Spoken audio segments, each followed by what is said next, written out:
ఇక్కడ ఎవరైనా ప్రాణాలు పోతే ఎవరు స్పందన, ఎవరు దీని బాధ్యులని సందర్భం. బ్రిడ్జ్ ఎప్పుడు కూలుతుందో తెలియని పరిస్థితి ఉంది. మనం 10 బ్రిడ్జ్ మీద ఉండడం జరిగింది. ఎప్పుడు ప్రమాదం జరుగుతుందో, ఎప్పుడు యాక్సిడెంట్ లో మృత్యు ఓడ్లో ఎప్పుడు వాహనాలు యాక్సిడెంట్ ఎప్పుడు మరణిస్తున్న తెలియని దుస్థితిలో ఒక బ్రిడ్జ్ ఉంది. ఈ బ్రిడ్జ్ చూస్తున్నారు అనేది 2-3 నెలలు అయింది. ప్రమాద సమస్య ఉంది ఇక్కడ, చాలా తీవ్రంగా ఉంది. ఇంకా నైట్ అయితే చెప్పరాదు భయంకరం.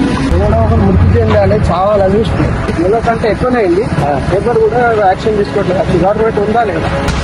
4 నెలలు అయితే ఇంతవరకు గవర్నమెంట్ ఎలాంటి రెస్పాన్సిబిలిటీ లేదు. బాధ్యతలు ఏమిటో వహిస్తున్నారు. రోడ్డు ప్రమాదాలు చాలా జరుగుతున్నాయి. యాక్సిడెంట్లు అయ్యి ప్రజలు జీవితాలు రోడ్డు మీద పడేసుకొని ప్లాంట్లు వేస్తున్నారు.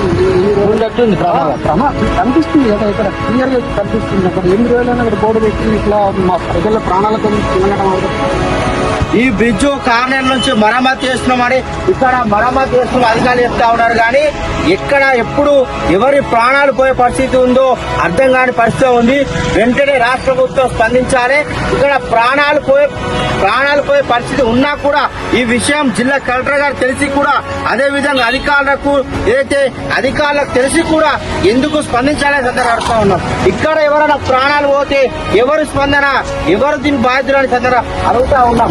ఇక్కడ ఆర్టీసీ బస్సు చూస్తూ ఉన్నాం. ఇప్పుడు లారీలు కావచ్చు, 2 వాహనాలు అటు తీసుకుంటూ వస్తే ఒక్క వాహనం కూడా వెళ్ళని పరిస్థితిలో యాక్సిడెంట్ జరిగే ప్రమాదం ఉంది. ఈ బ్రిడ్జ్ ఎప్పుడు కూలుతుందో తెలియని పరిస్థితి ఉంది.